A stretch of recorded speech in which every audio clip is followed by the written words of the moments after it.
as the director, what does this global recognition mean to you personally? And how do you see it shaping the journey of the film as it comes home to Indian audiences on 26th September? Honestly speaking, no, first about the Oscar, I mean, I think it's been what, 2 days, and still all of us are in disbelief.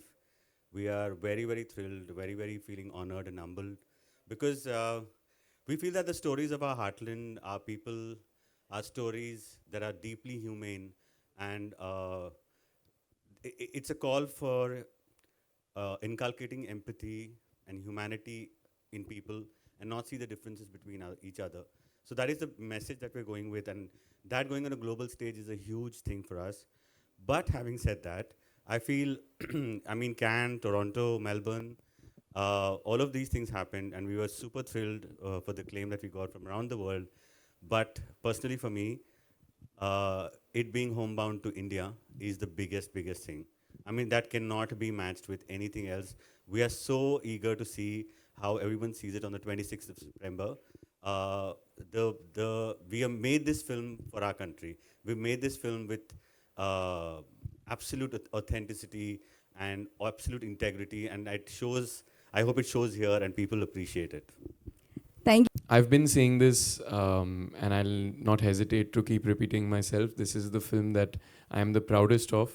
मुझे बहुत गर्व है इस film में और I think for me the journey has been truly transformative. I wouldn't think it wrong to say transformative because I think just the worldview that we were able to gather from living this journey with Neeraj Bhai.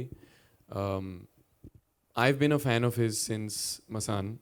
I saw it 10 years ago before I started working as an actor. And मेरी इच्छा थी हमेशा से कि किसी एक दिन मुझे मौका मिले नीरज भाई के साथ काम करने का.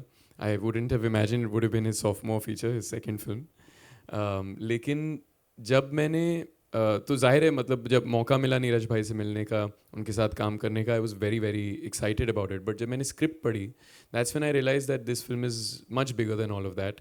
It's much bigger than me as an artist, than any of us as artists. And बहुत ज़रूरी फिल्म है, बहुत इंपॉर्टेंट फिल्म है, ना सिर्फ हमारे देश में, लेकिन मुझे लगता है कि आज के ज़माने में इस दुनिया के लिए इम्पॉर्टेंट फिल्म है एंड एक्सेसिबल फिल्म है. ये किसी एक तरह के ऑडियंस के लिए नहीं बनी गई है, बहुत सोच समझ के नीरज भाई ने बनाई है so that it can reach people. And we've seen that now. It's been we've testament to that fact is कि हमने कांस जैसे ऑडियंस के सामने ये फिल्म प्ले की 800-900 लोगों के साथ मल्टीपल स्क्रीनिंग्स में. वहाँ की ऑडियंस बहुत अलग होती है, क्रिटिक्स होते हैं, फिल्म कॉनेजियर्स होते हैं. फिर हमने टिफ़ में फिल्म दिखाई और टिफ़ में 1800 लोग, रॉय थॉम्सन हॉल में, ऑर्केस्ट्रा थिएटर है, बड़ा डर लगता है वहाँ जाने में, 3-3 बैल्कनीज़ होती हैं. लेकिन जिस तरह का रिसेप्शन हमें टिफ़ में मिला, जो बहुत ही अलग ऑडियंस है, मतलब हमें तो लगा गेटी गैलेक्सी में चले गए. हम चिल्ला चिल्ला के प्यार से, हमें तालियों से स्वागत हुआ, लेकिन फिर भी वही रिएक्शन मिला. और 2 दिन पहले हमारी पहली स्क्रीनिंग हुई थी और कई सारे दिग्गज कलाकार जिनकी बहुत इज्जत करते हैं हम, नसीर साहब थे, जावेद साहब थे, अपर्णा सेन मैम, कौन who you worked with before, and we got the same unanimous heart warming response. So I think ये बहुत ही स्पेशल फिल्म है, बहुत कम होता है ऐसा. मेरे लिए पर्सनली तो मैं जर्नी की बात करूँगा ही. I don't know where to start, क्योंकि हमने जब शुरुआत की थी प्रेप में, हमने डायलेक्ट वर्क शुरू किया. 2-2.5 महीने 3 महीने हमने वो किया, बिकॉज ज़बान बहुत इंपॉर्टेंट एलिमेंट होती है किसी भी कैरेक्टर का. और आई थिंक हम दोनों ने तो इन्होंने बहुत तराशा हमको. श्रीधर दुबे भाई जो इस फिल्म में हैं, डायलॉग राइटर हैं, उन्होंने विकास त्रिपाठी का रोल भी किया है. उन्होंने हमारे साथ डायलेक्ट कोचिंग की 2-2.5 महीने. But the best thing we did was we went to Barabanki together, और हमने कई दिन गांव में बिताए साथ में. हम लोगों से मिलते थे, उनके जद्दोजहद के बारे में पूछते थे, उनके ज़िंदगी के बारे में, किस चीज़ से उन्हें खुशियाँ मिलती हैं, क्या उनके गम हैं. उठे बैठे and just spend time there. लोगों ने हमें उनके घर में खाना खिलाया, you know, which was it's an experience that goes beyond a film. And when we came back, हम एकजुट हो गए थे एकदम. हमारी दोस्ती भी ज़्यादा जुड़ी भी हो गई थी, ताकत हो गई थी हमारी. गाड़ी हो गई थी. लेकिन कुछ अजीब सा स्पिरिचुअल एक्सपीरियंस रहा है इस फिल्म पे, और आई थिंक हम सब बहुत ही इमोशनली अटैच्ड हैं इस फिल्म से। और इस फिल्म का जो शूट का एक्सपीरियंस रहा वो मेरे लिए सबसे स्पेशल रहा है अब तक मेरे करियर में। I don't think I have worked with a director more deeply caring and thoughtful as Neeraj Ghaywan. And मैं अगर इस फिल्म में ना भी होता तो मैं आप सबसे दरख्वास्त करता, प्लीज़ 26 सितंबर को जाके थिएटर्स में देखिए, because I think it's a very special film and I am very proud of this film. मैं और ज़्यादा वक्त नहीं लूँगा, but that's all I want to say. Thank you so much, Ishan. Thank you. Knowing your experiences and seeing the trailer, we all know that it promises, and it is one of the most beautiful films that have come across. We are going to wait to see it on 26th. Vishal, can I ask you the next one, please? Yes, please. So you have a knack for choosing emotionally intense and layered roles, and Homebound seems to be no exception. What drew you to this character, and how did you prepare for such depth and authenticity to the role? नमस्ते आप सभी लोगों को। आज नवरात्रि का पहला दिन है, तो सभी लोगों को जय माता दी। और इससे बेहतर दिन नहीं हो सकता था। आई थिंक हमारा काम शुरू करने के लिए, प्रीमियर के लिए मैं बहुत ही खुश हूँ। सबसे पहले तो मीडिया के सभी लोगों को बहुत बहुत थैंक यू बोलना चाहता हूँ कि फ़िल्म के बारे में जो लोगों तक, इंडियन ऑडियंस तक और इंटरनेशनली बात पहुँच पाई है, वो आप लोगों के सपोर्ट के बिना हो ही नहीं सकती थी। तो thank you so much for that, दिल से। और जी, यहाँ पे बैठना मेरे लिए बहुत ही बड़ी बात है, बहुत ही खुशी की बात है। और जैसे कि आपने कहा कि मैं ऐसे इंटेंस रोल क्यों चूज़ करता हूँ, आई थिंक सो क्योंकि लोगों ने मुझे इस तरीके के किरदार करते हुए देखा है। तो आई थिंक कुछ लोगों के लिए इजी होता है और सेफ़ होता है कि विशाल को इस तरीके के किरदार दें। बट मैं एक बहुत ही लालची एक्टर हूँ। मैं दुनिया का कोई भी जॉनर या कोई भी तरीके का कैरेक्टर छोड़ना नहीं चाहता। और ऑटोमेटिकली पता नहीं लाइफ के कुछ एक्सपीरियंस ऐसे रहे हैं जिससे मैं हर एक काम को जब करता हूँ तो कुछ अपने एक्सपीरियंस यूज़ कर लेता हूँ, और वही चीज़ मैंने यहाँ पे की। और इस किरदार को निभाने के लिए आई थिंक मैंने एक गुरु मंत्र का इस्तेमाल किया। और ये मुझे आदित्य चोपड़ा सर ने कहा था जब मैं उन्हें फ़र्स्ट टाइम मिला था। उन्होंने मुझे कहा था कि आप अपने आप को अपने डायरेक्टर के सामने सरेंडर कर दो। और वही चीज़ मैं अभी तक अपनाता हूँ। यहाँ पे भी मैंने सिंपली उतना ही काम किया है। आई डोंट नो उससे ज़्यादा मैंने क्या किया है। नीरज सर को जब मैं मिला, और तब मेरे दिमाग में एक ही था, क्योंकि सर ने इस फिल्म पे बहुत समय बिताया है, इस सब्जेक्ट पे, इस टॉपिक पे। इनसे ज़्यादा knowledge I don't think so फ़िलहाल किसी के पास इतना ज़्यादा डेप्थ के साथ नॉलेज होगा। और बाय प्रूफ वो जो कहते हैं वो करते हैं। और इसीलिए आपको इनकी बातों में और इनकी फ़िल्मों में उतना भरोसा आता है, जो आई थिंक ट्रेलर से, और ना कि सिर्फ इंडियन ऑडियंस बट जहाँ भी हम टिफ में, मेलबर्न में और कैन में गए, वहाँ पे सेम रिस्पांस था, क्योंकि यूनिवर्सली एक्सेप्ट किए जाने वाले फैक्ट बताते हैं सर। और यहाँ पे मेरा सिर्फ यही था कि सर ने जैसे कहा, जो हमें एक राह बना के दी, मैं और ईशान, जानवी, हम सभी लोगों ने सिर्फ आई थिंक मेरे अकॉर्डिंग सिर्फ इतना किया कि उन्होंने जो कहा वो हमने किया। और सर कभी भी नहीं चाहते थे कि हम सिर्फ एक्टिंग करके छोड़ दें। उन्हें नहीं अच्छा लगता अगर हम सिर्फ परफॉर्म करते और हम डायलॉग बोल के सब कुछ कर लेंगे। आई थिंक ये एटीट्यूड उन्हें पसंद नहीं है। वो चाहते हैं कि हम किरदार को समझें, हम किरदार को जिएं। और इसीलिए हमसे जो कुछ हो पाया हमने किया। फिज़िकली अगर मैं कहूँ तो मैं 9 से 10 किलो वज़न मैंने कम किया। ईशान ने 5-6 किलो वज़न कम किया। ऐसे किया था 10 किया था। हाँ, मैंने सोचा ज़्यादा क्रेडिट मैं ले लेता हूँ। फर्क इतना है कि 10 किलो कम करने के बाद जहाँ इसने शुरुआत की थी वहाँ मेरा ख़त्म हुआ। मैंने सोचा थोड़ी ज़्यादा क्रेडिट ले लूँगा अपनी, बट ये बॉडी के लिए नहीं था, ये इसके लिए था कि ये लोग मसल लूज़ करें, जो जिम बॉडी वो लूज़ करें, ताकि ये लोग लगे कि गांव में रहते हैं वगैरह। जी, आप लोग ये ना सोचे कि इन लोगों को बीफ अप किया है। नहीं तो ये तो फिज़िकल फैक्टर हो गया, बट इमोशनल लेवल पे भी हमें इस किरदार को समझना था। तो हम गांव जाते थे, वहाँ के लोगों को मिलते थे, जहाँ चंदन कुमार रहता है, जहाँ शोएब रहता है, शोएब अली। वो जहाँ जिस घर में रहते हैं वहाँ हम रुके, वहाँ का खाना खाया, वहाँ पे लोग कैसे बात करते हैं ये समझने की कोशिश की। तो आई थिंक ये चीज़ है। और एक और बहुत ही इम्पॉर्टेंट बात मुझे ऐसा लगता है कि हम एज एन एक्टर सिर्फ फेस ऑफ द फिल्म है, और हम अपनी फिल्म को रिप्रेजेंट करते हैं अपने फेस से, बातें करते हैं, आप लोगों से मिलते हैं। बट ये किरदार जब स्क्रीन पे इतना अच्छा लगता है, उसके पीछे एक बहुत ही इम्पॉर्टेंट फैक्टर है, वो है टीम वर्क। जब आप ट्रेलर देखते हैं तो जिस इम्पैक्ट के साथ वो बताया जाता है, जब फिल्म देखते हैं तो उसमें जो लाइट लगी है, जिस तरीके से डीओपी ने काम किया है, वहाँ पे मेरे साथ जो स्पॉट दादा हमें चाय देते हैं, लाइट दादा जो सुबह से रात तक मेहनत करते हैं और सेट पे हमसे पहले आ जाते हैं, हम हमारे बाद जाते हैं, तो आई थिंक उन लोगों का जो कंट्रीब्यूशन है वो एक बहुत ही बड़ा कंट्रीब्यूशन है। और हमारी फिल्म एग्जैक्टली इस बारे में बात करती है जिन्हें रिकग्नाइज़ नहीं किया जाता, एक्नॉलेज नहीं किया जाता, हम उनके बारे में बात कर रहे हैं। तो आज ये मौका मिला है तो मैं उन सभी लोगों को थैंक यू बोलना चाहता हूँ जो इस फिल्म के साथ जुड़े भी हैं, या फिर जिन्होंने शायद इंस्टाग्राम पे ही सही सिर्फ एक लाइक भी किया है, तो वो भी एक बहुत ही बड़ा सपोर्ट माना जाता है। तो I really appreciate that, acknowledge that, and I am so thankful कि इतना प्यार मिला। और yeah, I think overwhelming experience था। thank you so much, thank you। Thank you so much, Vishnu. Neeraj Gaiwan, I want to ask you, there's several issues that you have tackled in the film. Religion, caste, then patriarchy. That's very interesting. That angle was very interesting. And then you have COVID coming later. So what was the most challenging for you, tackling so many issues in one film? Challenging, I would say, it wasn't like, let's say this also. That's, it was just that these two boys, it is based on a true story, as you all know, and these two boys existed for real, and that's how Basharat Peer took that and wrote this seminal piece for the New York Times.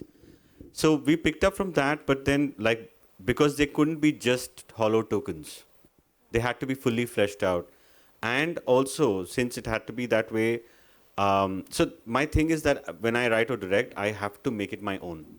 Otherwise, I find it very difficult to feel for it. I have to feel for it. I have to so then I actually went deep dove in my own childhood, my own teenage, and try to understand what I went through. Because a large part of my life I've been passing and masquerading as upper caste member. And then I came into my own. So this is sort of similar to how Chandan's arc has been. So the idea has been not to snuff it with too many issues or whatever. This came organically, and also it is also okay, fine. I'm from a particular community, but I can't be presenting it like one goodie whatever. So I had to also call out my own thing, and this happened because I grew up in a patriarchal household. So I had seen how my sisters were favored more than me, and that shame I carried for a long time. The shame of hiding my identity and passing off as someone else, I had to put it out on film. Yeah, I was favored more than my sisters. And they would tell my nephews and nieces were told that your Neeraj Mama was very cute and that's why we were favoring. But no, I realized that it was not because I was cute a little bit. It was just because of male. So I had, and actually, it's also my real sister's name, Vaishali. So she saw it yesterday and she felt like, I didn't realize all of this, and she was quite overwhelmed. So yeah, so it's not by design, but it's by organically how you can't put characters as just unidimensional that, and also we each of them, either Shoaib's character or Chandan's character, they're not monoliths. They have to have some three-dimensionality to them. They need to have flaws. They need to have. They can't just be hard-working, very jujharu people. They should also have some innate flaws in them. So that was the whole idea. Yeah, I'm Rajiv Vijayakar here. Hello. Hi, I'm proud to say that I was on the jury which selected this movie for the Academy Awards. Yeah. And of course, congratulations for the movie. My question was the only thing I'm not very clear about the film is how did that New York Times article transform into this film? What was the process? See, the New York Times article was actually the climax of the film. Because that article was just the climax, that what happens when these boys take that journey from Surat to their home. So that's why it's called Homebound. And that, my penchant for realism and my adherence to journalism and my respect for journalism is that I didn't want to tamper with that story. So that bit, of course, it's a bit dramatized from what the actual story was. The actual final event did not happen on the road. It happened in a hospital. But I took those liberties to enhance the drama. But that entire section was not tampered with much. But the challenge for me was that if you have that, it's like you have the climax and now you have to build an entire story, entire world, entire characters. I did meet with the surviving families, and but then so much has gone on in their lives that they couldn't open up much. So yes, yes, I did. We traveled. So me and Basharat also had this journey, like the Shoaib and Chandan. We went to the village, and it was simply heartbreaking. Mohammad Sayyub and Amrit, these were the two people. And I went to Amrit's house, and it was heartbreaking. It was simply heartbreaking. And since you all have seen the film, I must tell you that it is my wishful thinking of I want to put out marginalized communities, and the only way to escape is education. That's the message that I'm giving out. And it was lovely to see that Shoaib finally decides that he also does fulfill his friend's promise, his dream that he should get education, that he does that. But you know how real life is? That actual person who's in real life, he couldn't hear. He's now a construction worker in Dubai. Yeah, hi Neeraj sir, Ishan, Vishal. First of all congratulation जो आपका Oscar nomination हुआ है film home bound का। Nomination नहीं हुआ sir, entry हुई है सिर्फ। हाँ sir, congratulation for entry. Sir मेरा क्वेश्चन ये है कि जैसे आपने मशान फिल्म बनाया था, एक बिल्कुल हटके एक सब्जेक्ट था और काफ़ी इंटेंस उसमें करैक्टर भी प्ले किया गया था जो विकी सर ने किया था। होम बाउंड भी सब्जेक्ट कुछ उसी तरह से इंटेंसिटी ला रहा है और कहीं ना कहीं एक विलेज स्टोरी को और एक सिटी स्टोरी को क्लैब किया गया है। तो फर्स्ट ऑफ ऑल मेरा क्वेश्चन ये है कि इसमें जब कास्टिंग किया जा रहा था ईशान और विशाल के करैक्टर्स के लिए तो क्या आपका थॉट प्रोसेस था कि ये परफेक्ट कास्टिंग रहेगी इस करैक्टर के लिए, शोएब और उसके लिए चंदन? देखिए, मैं किसी इंसान की मंशा देखता हूँ पहले कि उनमें अंदर वो कुर्बत है कि नहीं, अंदरूनी हिस्से को टटोल के देखता हूँ, क्योंकि मुझे वो ज़्यादा इम्पॉर्टेंट लगता है कि ना कि भाई अब दोनों इतने गुड लुकिंग हैं, क्या लोग बोलेंगे गांव का दिखेगा नहीं। एंड ये हमारी धारणा बन चुकी है, काफ़ी लोग सोचते भी हैं कि शायद अरे ऐसे तबके के लोग आप इतने फेयर स्किन क्यों दिखा रहे हैं, आप जानवी कपूर को एक दलित कैरेक्टर क्यों बता रहे हैं। बट मैं कहता हूँ कि हमारे भारतवर्ष में हर तरीके के लोग हैं, हर तरीके के वो हैं, तो उसमें मुझे कभी वो नहीं था। मैं सिर्फ ये देख रहा था कि इनमें एक्टिंग का टैलेंट और अंदर से भूख होनी चाहिए, होड़ होनी चाहिए कि भाई इस किरदार को हम बहुत शिद्दत से निभाएंगे। और उससे भी ज़्यादा ज़रूरी मेरे लिए, जैसे ये लोग बता रहे थे, उससे मेरे लिए क्या है कि अब सभी अच्छे एक्टर्स हैं, दोनों सभी सारे अच्छे एक्टर्स हैं तीनों के तीनों। लेकिन मेरे लिए था कि आप सिर्फ परफॉर्म करोगे, लाइनें बहुत अच्छी बोलोगे, बहुत अच्छा मूवमेंट करोगे, बस ये ही काफ़ी नहीं था। मैं चाहता था कि क्योंकि हम तीनों, हम चारों जो फिल्म में, हम सारे जितने भी फिल्म में हैं, हम लोग एक पूरे समाज को रिप्रेजेंट कर रहे हैं। शायद वो हज़ारों चंदन हैं, हज़ारों शोएब हैं, हज़ारों सुधा हैं और हज़ारों वैशाली हैं इस दुनिया में और हमारे भारत में, जिनकी कहानी हम बोल रहे हैं। तो हमारे पास बहुत बड़ी रिस्पॉन्सिबिलिटी है। तो मैं चाहता था कि ये सब लोग उतनी शिद्दत से कैरेक्टर्स को समझे। तो हमारा वो जो सफ़र रहा है ना, कि जो समझने की, मतलब जस्ट टेक्स्ट नहीं, जस्ट डायलॉग नहीं, उसके पीछे क्या क्या है, क्या हुआ है, क्या नहीं हुआ है। जैसे कि एग्जाम्पल के तौर पे, जैसे the first lesson that they went with was, इन लोगों को तीनों को मैंने किताब दी थी एनाहिलेशन ऑफ कास्ट, वो पढ़ने के लिए। उसके बाद धीरे धीरे मैंने इनको वो सब बताया। फिर हम लोग गाँव में घूमे ताकि इनको रियल एक्सपीरियंस मिले, क्योंकि किसी का लिव्ड एक्सपीरियंस आप रेप्लिकेट नहीं कर सकते हैं, आप जितना हो सके करीब पहुंच सकते हैं। तो मैंने वो, तो इसीलिए इन लोगों की कास्टिंग हुई है, क्योंकि हाँ, क्योंकि वो आपको लिव्ड रियलिटी के जितने करीब पहुंचेंगे। तो मैं यही चाह रहा था कि ये किरदार आपके पास नहीं आने वाले, आपको जाना होगा, आपको सफ़र तय करना होगा कि यहाँ से आप उठेंगे शहरों से, अपने प्रिविलेज लाइफ से निकल कर आप वहाँ जाओगे और उस चीज़ से रूबरू होगे, तभी वो आप में अंदर समाएगा। तो इन लोग, मतलब मैं अभी दोबारा फिल्म बनाऊंगा तो शायद इन तीनों के साथ दोबारा बनाऊंगा, शायद। मतलब आप जानते हैं, मैं बिल्कुल। हाय ईशान, विशाल, मैंने फिल्म देखी है, मुझे बहुत पसंद आई और सभी को पसंद आ रही है, और अब ऑस्कर के लिए भेजी जा रही है, तो भेजी गई है यहाँ से, तो उसके लिए बहुत बधाई। मुझे दो सीन खासकर बहुत ज़्यादा मतलब हार्ट ब्रेकिंग लगे। एक, जब आप लोग पैदल लौट रहे होते हैं और चंदन आपकी गोद में वो दम तोड़ रहा होता है, और एंड में जब आप उनकी माँ को वो चप्पल दे रहे होते हैं। मैं जानना चाहूँगा कि आप दोनों के लिए मतलब वैसे तो सब्जेक्ट ही ऐसा है, हार्ट ब्रेकिंग है, आप लोगों के लिए सबसे ज़्यादा डिफ़िकल्ट सीन कौन सा था, बहुत ज़्यादा इमोशनली डिफ़िकल्ट सीन, मतलब फिजिकली तो डिफ़िकल्ट फिल्म है ही, हमें समझ में आ ही रहा है, जी। इमोशनली डिफ़िकल्ट फिल्म सीन कौन सा था आप दोनों के लिए?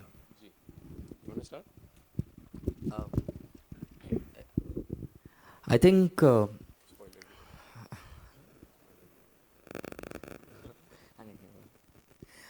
कौन से सीन सर? मजाक कर सर। ज़्यादा रिस्क ले रहा है। बस ये है कि स्पॉयलर्स ना दें, क्योंकि लोग देखेंगे तो जस्ट जी, हम कोशिश करेंगे कि आपके सवाल का जवाब हम पूरी शिद्दत से दें, बट हम स्पॉयलर्स ना देंगे क्योंकि अभी इंडिया में लोगों ने देखी नहीं है आप फिल्म। लोगों ने देखी है फिल्म, आप समझ सकते हैं कि तो अगर डिटेल वो- में जाए बगैर मैं आपके दोनों वाक़ये का, मैं दोनों सीन्स का जवाब दूँ। I start. हाँ, मैं एक्चुअली हाँ, ईशान के सीन के बारे में ही बोलने वाला था। आई थिंक ईशान के ऐसे 2 सीन हैं जो इमोशनली बहुत चैलेंजिंग थे, तो मुझे ऐसा नहीं लगता कि मैंने उतने चैलेंजिंग सीन किए हैं, बट ईशान के सीन मैंने जो देखे तब मुझे ऐसा लगे कि it was very difficult for him, और मैं उन्हीं सीन के बारे में I think Ishaan, if you share your experience would be better. I think नहीं, देखिए चैलेंजिंग तो कोई भी सीन हो सकता है, अक्सर ऐसा होता है, और विशाल ने पहले इंटरव्यूज़ में कहा भी है, और मैं इस बात से पूरी तरह से सहमत हूँ कि अक्सर ऐसा होता है जो पेपर पे सबसे मुश्किल सीन लगता है या इमोशनली इंटेंस सीन लगता है, वो किसी ना किसी तरीके से हो जाता है, बिकॉज आई थिंक आपका पहला कनेक्शन बतौर एक आर्टिस्ट, एक एक्टर, उन चीज़ों से बनता है ऑन अ बेस लेवल। पर जो सीन ज़्यादा सिंपल होते हैं, जिसके बारे में आप शायद ज़्यादा सोचते नहीं हैं, आप ज़्यादा घबराते नहीं हैं उन सीन से, कहीं ना कहीं उनमें कोई कॉम्प्लेक्सिटी आ जाती है, कोई tricky is the word that we use, कि वो ट्रिकी सीन्स हो जाते हैं और उनको समझना और उसका सुर पकड़ना कभी कभी मुश्किल हो जाता है। इस फिल्म में मेरे साथ पहली बार ऐसा हुआ, अक्सर मेरे साथ ऐसा ही होता है, और विशाल का भी एग्जाम्पल है, तुम प्लीज़ जवाब देना अपना, क्योंकि is being very humble, but Vishal ने मतलब ज़बरदस्त काम किया है इस फिल्म में। I am so proud of the work that he has done, and not just me, I think every one in our team is. Sorry, एक चीज़ ऐड करूंगा, जैसे विशाल का जब पूरा जो कोविड चंक है जब हम चल रहे हैं ना, मुझे बीच बीच पे लग रहा था कि सच में बीमार तो नहीं पड़ गया।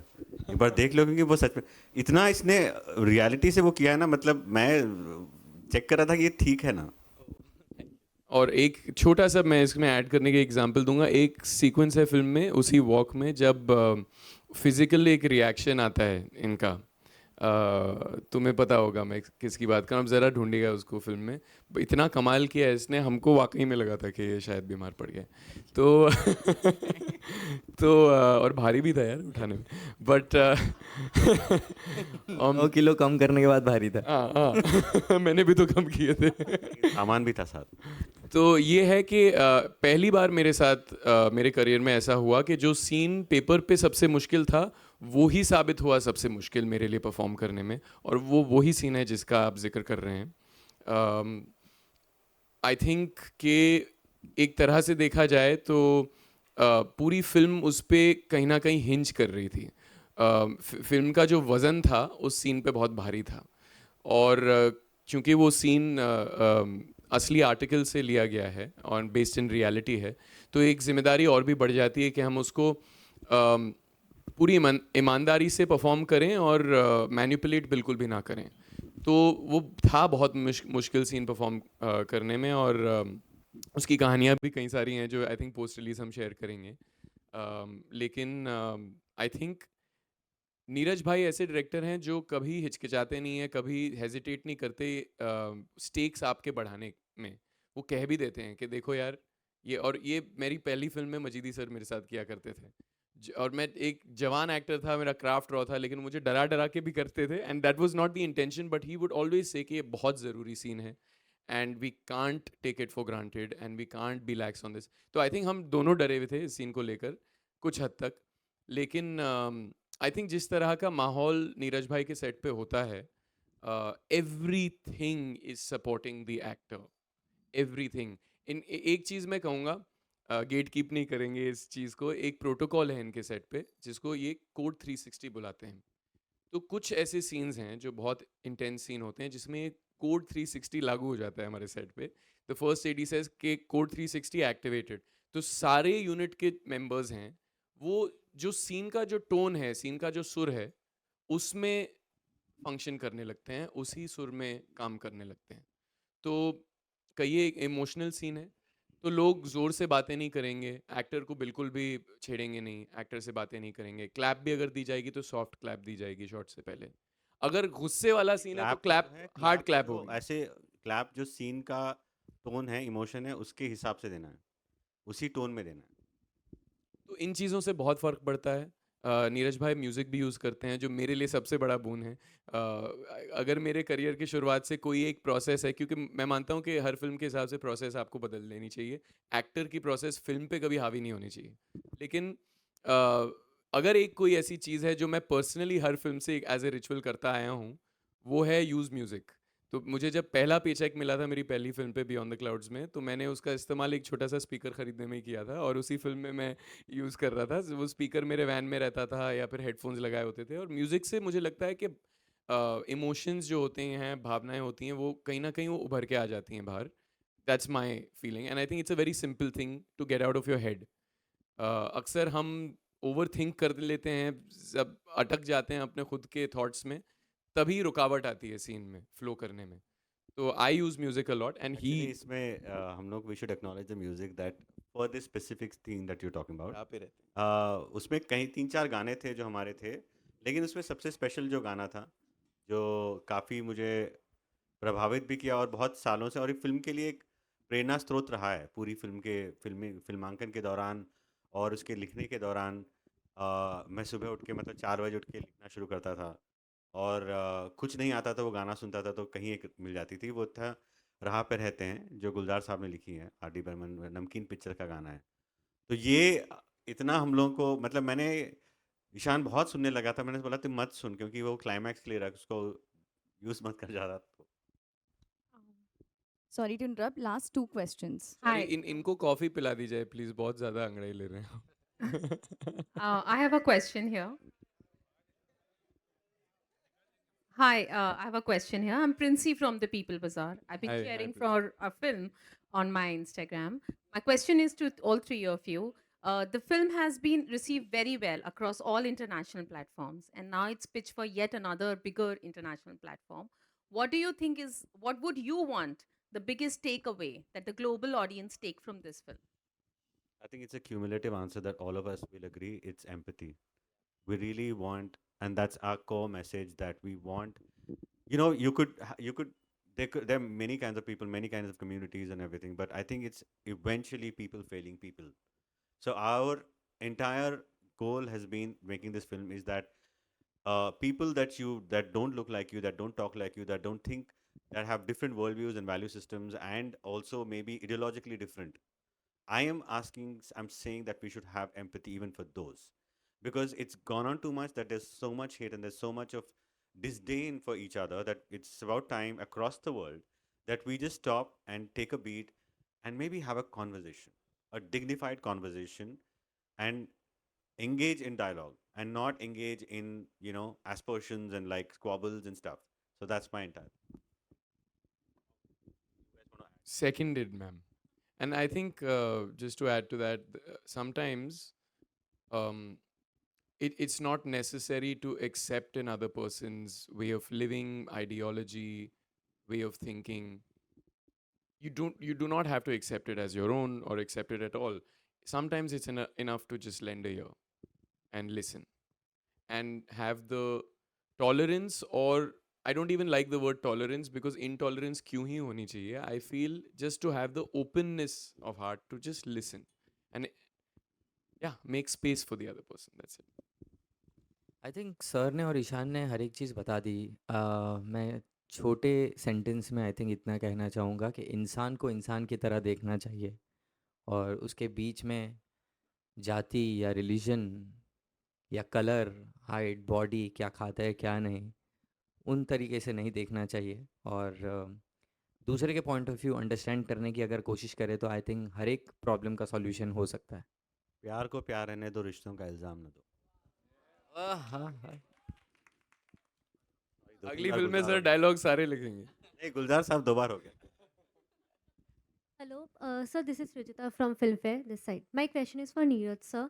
So this is your second feature film in 10 years. So What took me to 10 years? yes, why I this? know Because that you're such a question. great filmmaker. But were you waiting for something that that felt worthwhile, that excited you? Why this? Honestly, for the past 10 years, I've been trying to answer that question myself, and I've not got that answer. But what has come to me is that I think I'm extremely and deeply hungry to make something that forces my inner. I mean, it makes me get out of bed and just scream and want to make it. So it's not at all as per what people would imagine, that it's not an aspiration for greatness. It's just that it has to move me. It has to make me feel part of a larger cosmos, a larger conscience that is beyond our existence. And if I can add and contribute to any way, that was the entire aim. So I did tour around the country. I was at a point obsessed with wanting to make a film on farmer suicides, or there was a biopic that I was about to make. So then I also made some couple of shorts and TV shows that I've done. But yeah, nothing moved me like the biggest thing that I feel about this film that drove me was friendship as a vessel. The vessel of friendship that you can talk about so many things. And actually there's no substitute for that in English, but I would say that Hindi में बोलते हैं कि जो मित्र और मैत्री, तो उसका बहुत फर्क है. तो ये फिल्म बता रही है कि उसके दोस्ती के माध्यम से आप काफ़ी चीज़ों का मेटाफर लेके, आप यूफेमिज्म लेके बता रहे हैं कि दो दोस्त ही नहीं, दो परिवार, दो गुट, दो समाज, और जो हमारा जो फासला है जो अर्बन और पुअर का भी, हम सबको एक जगह एक पॉइंट में सोच के मैत्री लानी चाहिए. Hi, Neeraj here. Yeah. Hi. Okay, I know this question is for the producers, but I wanted to ask you, how are you guys planning to market this film? Because last time we had seen Lapata Ladies, how Amir and Kiran went all over the world promoting the film for the Oscars, and this time, what are you guys planning? Right now it hasn't even sunk in, so I don't even know. So we've said that okay, let's park it, let's figure out. But for now, let's soak in the release. So 26 September. After that is when we want to think of anything. Great.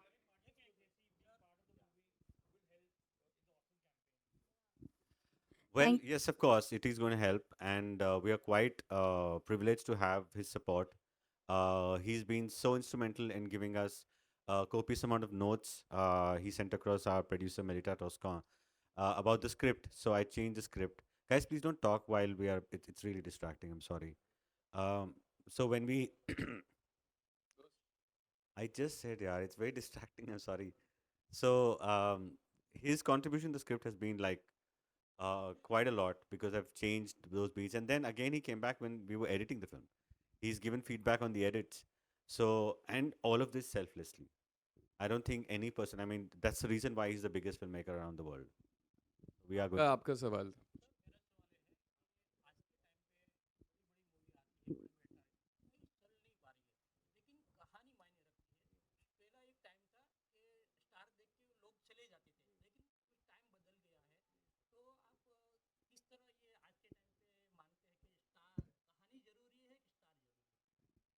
देखो, मैं तो कभी भी बोलूँगा कहानी ही सबसे ज़्यादा ज़रूरी है. ठीक है, स्टार्स लेके आते हैं. देखिए, ये एक दो मुहा जवाब भी हो सकता है, क्योंकि ऐसा नहीं है कि देखिए आपके पास कहानी है, लेकिन अब जैसे मैं चाहता हूँ कि ये कहानी है, पोटेंट है, राइट? लेकिन मैं चाहता था कि ये मशहूर कलाकार जैसे ईशान है, विशाल है, जानवी हैं, अगर ये किरदार निभाते हैं, क्योंकि ये टैलेंटेड भी हैं और नोन भी हैं, इससे होता क्या है कि guys what is going on, please. So इससे होता क्या है ना कि अब मैं फिल्म जो बनाया, ये होगा कि मैं कैन जाऊंगा, टोरंटो जाऊंगा, तो लोग ताली मारेंगे, ख़त्म. लेकिन अगर मैं चाहता हूँ कि ये फिल्म उन तक पहुँचे जिनके बारे में ये फिल्म है, मुझे इनका सहयोग लगेगा और वो बहुत काम आएगा, तो मैं क्यों ना लूँ. मैं उसमें वो मानता हूँ. लेकिन having said all this, I feel जैसे वरुण ग्रोवर ने एक फिल्म में लाइन लिखी है, कहानी फिल्म का बाप होता है. वो बात सही है. Thank you so उन्होंने much. राइटर लिखा था सर, लेकिन same thing. Pictures. Before we finish, I just want to make a very, very sincere urge to all of you. आप सब में से जिसने भी फिल्म देखी है या जो भी देखने वाले हैं, अगर आपको पसंद आए तो प्लीज़ हमारा सहयोग करिए इस फिल्म के बारे में अवेयरनेस स्प्रेड करने में. ऐसी फिल्में बहुत कम बनती हैं. मैं तो 7-8 साल अपने करियर में मैं प्यासा भूखा इंतज़ार कर रहा था कि कोई ऐसा किरदार मिले, कोई ऐसी कहानी मिले, लेकिन सर खुद 10 साल रुके हैं. And I just want to add to the question that you asked about sir. ये ऐसी फिल्में इसलिए बनाते हैं because he walks the talk. वो जो प्रैक्टिस करते हैं, वो जो प्रीच करते हैं, वो प्रैक्टिस करते हैं. वाकई में बहुत ही जेन्युइन इंसान हैं. ऐसे बहुत कम लोग होते हैं दुनिया में, ना सिर्फ फिल्म इंडस्ट्री में. तो ये सारी जो फीलिंग्स हैं जो वो ऑडियंस में लाना चाहते थे, सबसे पहले he is been through them, you know, and we seen that very closely. तो ये बहुत ही फेल्ट फिल्म है, बहुत ही दिल से आई है. और हमारी but you know that intention doesn't always translate, and for that you need an excellent filmmaker.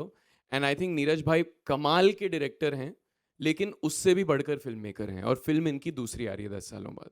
तो प्लीज़ हमारी मदद कीजिए in spreading the word. Homebound 26 सितंबर को आ रही है सिनेमा घरों में, please. Sorry, I am also going to add some really important thing.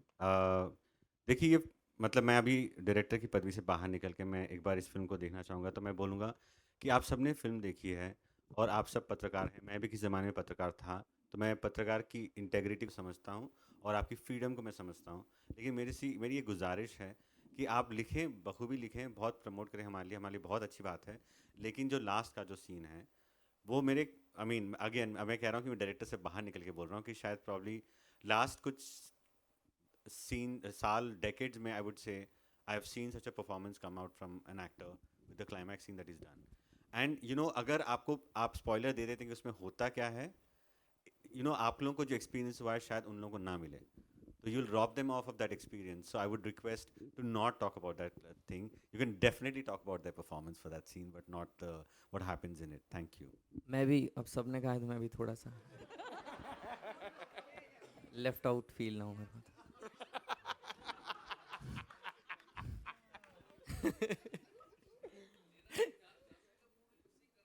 देखा, मेरे को भूल गए वापस. नहीं, मैं एक बात ज़रूर कहना चाहूँगा. जितने भी लोगों ने फिल्म देखी है, फिल्म प्रमोट करें और आगे इस वर्ड ऑफ माउथ को लेके जाए. इन सबसे ज़्यादा ज़रूरी है कि जो भी लोग फिल्म देखें, हम फिल्म बनाते हैं एक मैसेज के लिए, और कभी कभी क्या होता है वो मैसेज सिर्फ सुनने के बाद, थिएटर से बाहर निकलने के बाद हम छोड़ देते हैं. तो हमारा जो मोटिव है फिल्म बनाने का और एक समाज में एक बदलाव लाने का, वो मायने नहीं रखता फिर अगर हम बदलते नहीं, और हमारे अंदर जो शिफ्ट आया है वो हम आगे कैरी नहीं करते. तो आई रियली वांट कि अगर ये फिल्म आपको जिस भी तरीके से शिफ्ट करे और एक पॉजिटिव नोट पे अगर आपको ख़त्म हो रहा है ये फिल्म, तो प्लीज़ वो बदलाव अपने अंदर रखें, क्योंकि वही एक बहुत ही इम्पॉर्टेंट फैक्टर है. और तभी हमें लगेगा कि हमारी जीत हुई है, कमर्शियल जीत, और एक्टिंग अच्छी की है, स्टोरी अच्छी लिखी है, वाओ क्या बहुत अच्छा हो गया, ये सब मैटर करता है. बट उससे ज़्यादा हमें खुशी तब होगी और हमें ऐसा लगेगा कि हम जीते हैं जब लोग बदलेंगे. वरना फिर ये एक वही फिल्मों में से रह जाएगी जो 50 फिल्में हम देखते हैं और छोड़ देते हैं. I am really sorry to add, but he said such a brilliant thing. उसका एक एडिशन आप लोग ये याद रखिए कि आप अगर आपने फिल्म देखी है, आपको सोचने में थोड़ा मजबूर करिए. आप घर जाइए, घर जाने के बाद सुबह जो पर्सन आता है कूड़ा लेने के लिए, उसका नाम पूछिए, समझिए वो कहाँ से आ रहा है, क्या कर रहा है.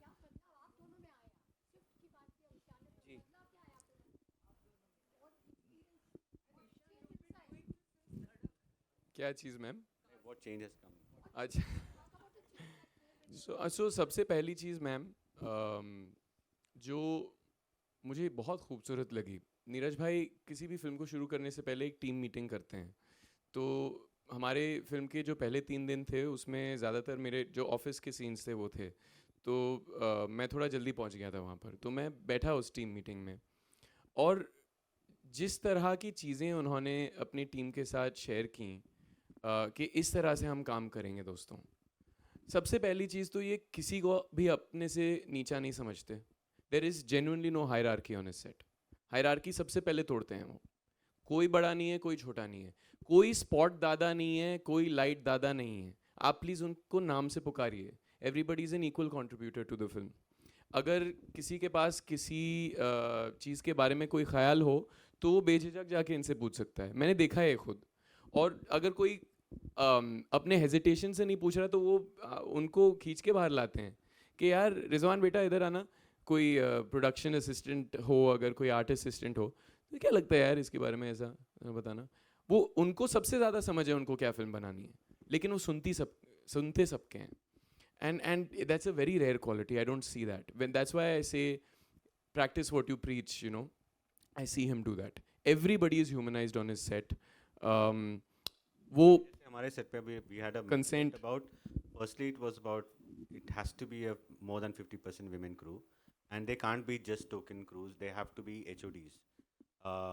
That has been that is what I've followed for many years. मैं जो भी काम किया हूँ उसमें it is a clear mandate to have that. It is a mandate to prefer people who are mostly ignored. It could be Dalit, Muslim, LGBTQI. So I try to prefer people who are equally talented who come on board. And also, जैसे ये standard diktat था, everybody, that you have to address each other with name. You cannot address them as spot दादा, setting, lighting, वो नहीं होगा, tailor नहीं बोला जाएगा. और उनको आपस में, like if you say, then you'll have to, crew को बोला गया था कि आप पूरे practice करो. आप नहीं बोल, अगर बोलेंगे तो this is not done. And of course safety is primordial. लेकिन ये जो इंक्लूसिविटी की आप बात कर रही हैं, जो पूछ रही हैं मैम, अब वो हम वो सीना फाड़ के दिखा तो नहीं सकते आप. For me, I think the biggest change has been social awareness. Because I feel कि it's not enough just to have good intentions. I think अगर आप इस समाज का हिस्सा हैं और अगर आप privileged हैं कि आप किसी ना किसी तरीके से influence कर सकते हैं, तो आपकी जिम्मेदारी बनती है कि आप socially aware रहें. And I have learned that so much from Neeraj भाई. वो अपने माध्यम का इस्तेमाल सिर्फ entertainment के लिए बिल्कुल कर सकते हैं, but वो नहीं करते हैं. वो इस तरह के इंसान हैं. If he's saying something in his film, you can be sure of it कि उन्होंने in outside of the film भी contribute किया है इन चीज़ों को. And I think that's a very beautiful thing.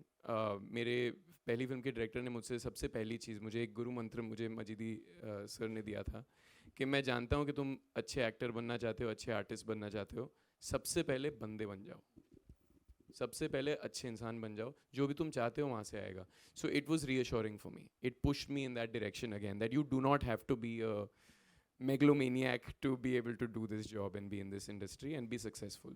So I'm very proud of this film and the journey of this film, ma'am, and I'll try and be more aware as I go forward.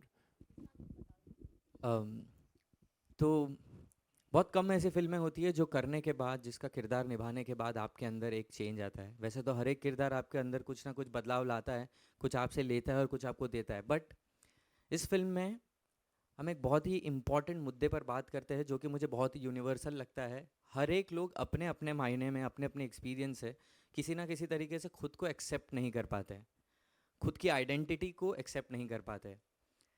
तो इस film से मैं अपने आप को ज़्यादा accept कर पाया हूँ और ये बदलाव मेरे अंदर नीरज सर ने लाया है. एक मुश्किल से बहुत सारे लोग गुजरते हैं, स्पेशली इंडिया में, जिन्हें इंग्लिश बोलना बहुत अच्छे से नहीं आता, और सभी लोगों के सामने जब ऐसे स्पॉट पे आ जाते हैं जहाँ पे बहुत ही फ्लुएंट तरीके से इंग्लिश में बात की जाती है, तो हम लेफ़्ट आउट फील करते हैं, स्पॉट पे आ जाते हैं और डर लगता है, क्योंकि लोग क्लास से जज कर लेते हैं आपको कि आप इंग्लिश बोलते हो तो आप एक क्लास के लोग हैं, और अगर आप हिंदी में बात करते हो तो फिर आपको उस नज़र से देखा जाता है कि यार ये तो शायद एवं ही है. मे बी आप उतने ही टैलेंटेड हो, उतने ही डिज़र्विंग हो, बट आपकी लैंग्वेज के कारण आपको अलग तरीके से जज किया जाता है. और ये जो डर था मेरे अंदर, मुझे कभी भी नहीं पता था कि ये डर कहाँ से आ रहा है, मुझे कौन सा लाइन चूज़ करना चाहिए, मुझे किस राह पे कदम बढ़ानी चाहिए, मुझे नहीं पता था. और इसके पीछे एक ऐसा छुपा हुआ रीज़न था जो मुझे नहीं पता था, वो था एक्सेप्टिंग योरसेल्फ.